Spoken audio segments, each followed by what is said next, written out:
Good evening, everyone. Today, we are going to discuss something about verb tenses.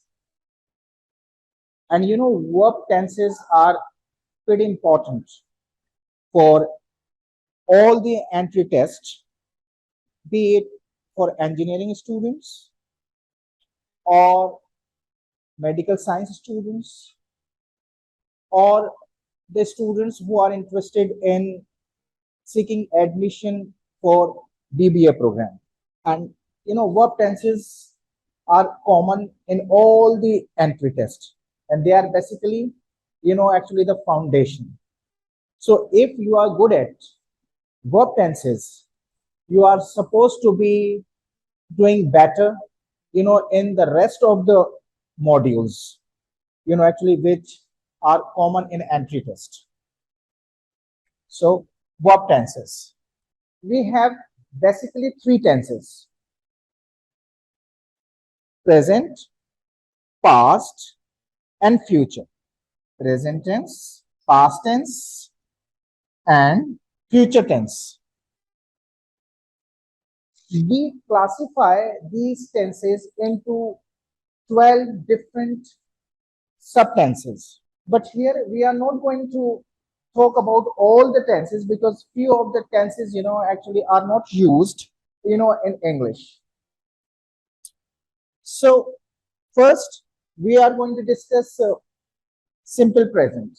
Simple present tense. And simple present tense is used on different occasions. First, it is called habitual tense, means used for habitual actions. Second, used for storytelling as well. Whether we have watched a movie in past, but we still describe this, in simple present. There is a big reason at the back of it. Because when anything is described in simple present, that visualizes in the mind and more effectively fit, actually in our hard disk. Used for storytelling. Now, simple present is also used for, commentary. If you love to watch cricket, you must listen commentary as well. So if you look at cricket commentator, they more often than not use simple present. The volume of simple present and commentary, be it cricket commentary, football game commentary, tennis commentary, in all the games, we have more volume of simple present here using commentary. Now, we also use simple present, for universal truth. Like sun rises in the east, that is universal truth. It rose in the east from the past. It rises in the east at the moment, and it will rise in the east in future as well. So this is, universal truth. Similarly, God is one. God was one in the past. God is one at the moment, and God will be one in future as well. So used for universal truth. And conditional sentences. There are three conditional types, and simple present is used in conditional type 1. Used in conditional type 1. There are two clauses, in conditional sentences. So in conditional type, we have conditional clause and then clause. So we use simple present and conditional clause, which comes with either if or unless or when or whatever conditional word we have. So now we have come to know that simple present is used on these 5 occasions. Now let's practice. I've just given you information about simple present tense, and we practice 4 different sentences in all the tenses. Now sentences are assertive sentence, assertive sentences, negative sentences, interrogative sentences, and question sentences.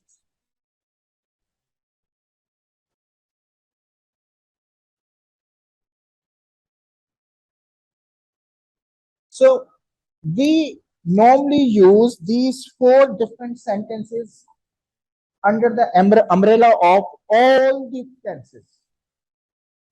Assertive, what we call simple sentences, negative जो होते हैं वो मनफी sentences होते हैं, interrogative and question sentences, both of them are called सवालिया जुमले in Urdu, but this is not the case with English. So we differentiate both of them in English because actually interrogative and question, both of them differ from one another. We have inquiry in response to interrogative sentences, and we are limited to answer either in yes or no. And we also call this yes no question. Now let me come down to question sentences. We have information in reply to question sentences. We cannot answer in yes or no. What we answer is information for the question. So this is basically the difference between interrogative sentences and question sentences, right? Now let's practice simple present tense. The construction of simple present is pretty easy. It starts with subject followed by base form, what we call first form of the verb, and then complement.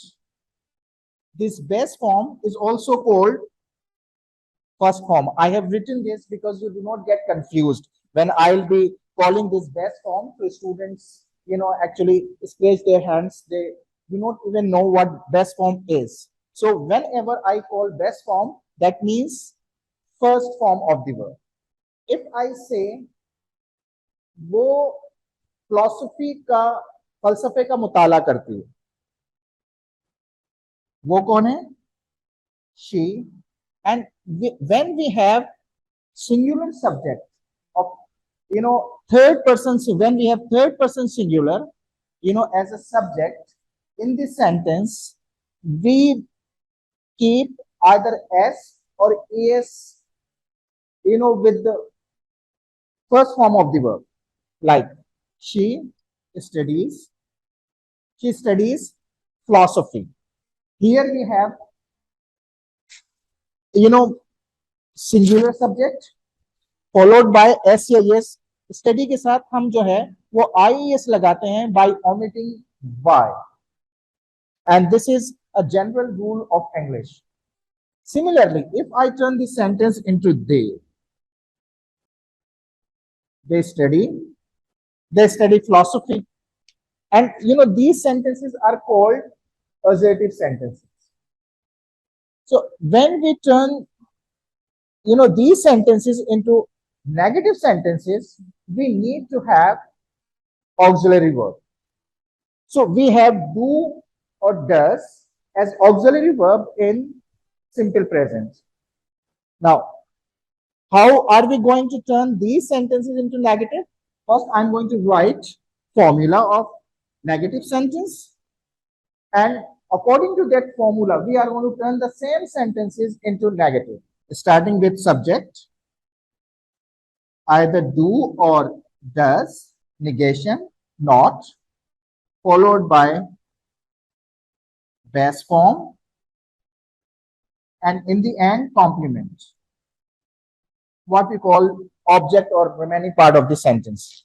So our sentence is, she studies philosophy, what we practiced a short while back.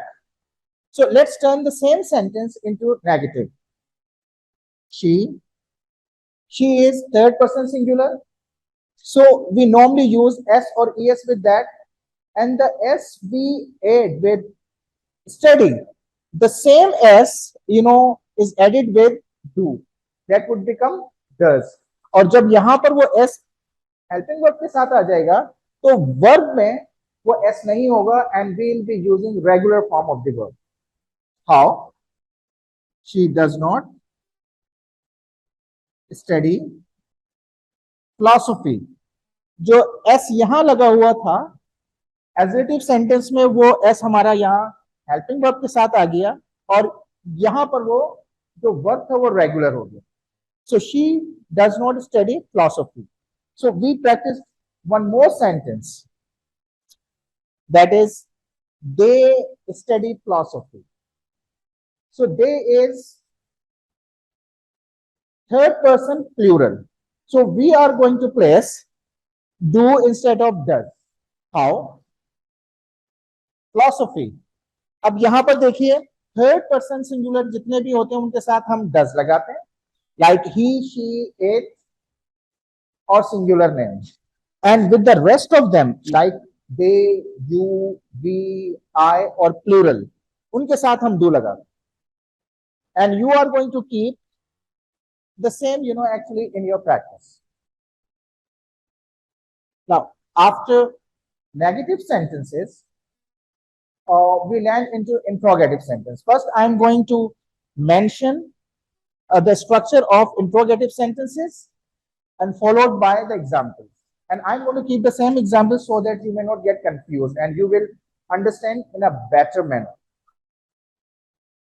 Now, the formula of interrogative sentence is, we bring auxiliary verb in the beginning of the sentence,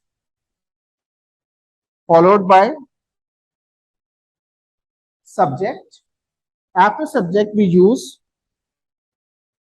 base form, which is first form of the verb, and then complement. In the end, question mark. So let's practice the same sentence which we have been practicing in, assertive sentence as well as negative sentence. Does she study philosophy? Now match this interrogative sentence with the structure, and you are going to find no difference between these two, right? And the second sentence which we practiced is, do they study philosophy? Now here we have used do with they because they is third person plural, and here we have used does with she because she is third person singular. Now with this repetition, things must strengthen in your mind. Now we have practiced 3 different sentences under the umbrella of simple present. Now let's practice question sentences. Question sentences start with what, where, when, why, how many, how much, whom, who, whose, how often, and so on and so forth. We start question sentences with WH. WH words followed by either do or does, while the formula will remain so. अब अगर मैं ये कहूं कि वो क्या मुताला करती है, तो यहां पर actually we are not limited to answer. We cannot answer either in yes or no. What we are going to answer is the information for the questioner. The question is, what does she study? अब वो जो कुछ study करती है वो हमारे लिए information है जब हमें इसका आंसर मिलेगा. इसी तरह अगर मैं ये कहूं कि what do they study, helping verb do आएगा दे के साथ, as we have already discussed. So what do they study, जो कुछ भी वो स्टडी करते हैं जब हमें उसका आंसर पता चलेगा तो that is basically information for us. So I repeat, we have information in reply to question sentences and we have inquiry in reply to interrogative sentences. So here simple present tense comes to an end. Now let me come down to simple past. Simple past tense is not that difficult as well. It starts with subject. Now we are going to keep the same sequence. First assertive sentence followed by negative, right after negative interrogative, and then question sentence. And we will be practicing these 4 sentences under the umbrella of simple past tense last time, because actually you will be having enough knowledge about the sentences. And when I'm going to practice other tenses than simple present and simple past, so I'm going to practice only assertive sentence, and with the same formula or structure you are going to turn them into negative, interrogative and question sentences. The procedure is the same. So simple present tense के अंदर हम क्या करते हैं, subject जो हमारे affirmative sentences होते हैं वो सब्जेक्ट से शुरू होते हैं, and then past form. Past form means second form of the verb, and then complement, second form. I made this arrow actually for your information that जब भी मैं कभी पास्ट फॉर्म इस्तेमाल करूंगा तो इसका मतलब ये होगा सेकंड फॉर्म. हमारे पास सेंटेंस है, इसके अंदर उसने अपना कंप्यूटर खुद ठीक किया, तो क्या होगा, he fixed his computer himself. Now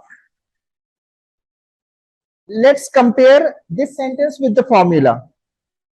He is third person singular, but here whatever subject be, you are going to place only did as helping verb. So you are not going to find it difficult as you do normally practicing simple present. He fixed his computer himself. And when we turn this sentence into negative, so we are going to place here did not right after subject, and did is already second form. So when we have second form as did followed by first form of the verb, how? Let me practice this. Subject did not followed by base form and then complement. यहां पर आप देखें ये base form है और इधर did आ गया. Did जो है वो बेसिकली सेकंड फॉर्म ही है. जब यहां पर डिड आएगा तो हम हमेशा बेस फॉर्म लगाएंगे, and that is the common mistake actually committed by the students or candidates. So let me practice the same sentence which you did a short while back. He did not fix the computer himself, followed by first form of the verb. He did not fix the computer himself. In interrogative sentence, we are going to place helping verb in the beginning of the sentence, as we did before. Did, subject, base form, complement, and then question mark. So the same sentence we keep to turn into interrogative sentence, starting with did. Did he fix his computer himself? And if you compare this sentence with the structure of interrogative sentence, you are going to find no difference, and they, match together. So now, lastly, question sentence. And let me remind you that question sentences always begin with WH words. Starting with WH, followed by date. Then we have doer. And when we have did in the sentence, we always use, as I just told you, base form of the verb. Base form, complement, and question mark in the end. तो अब अगर मैं आपसे ये कहूं कि उसने क्या चीज सही की थी, तो यहां पर क्या आ जाएगा? What did he fix himself? और जब भी इसका आंसर होगा, वो आंसर डिटेल में होगा. And we are not limited with the answer of question sentence like interrogative sentence. So let me remind you yet again that we have information in reply to question sentences. So here simple past comes to an end.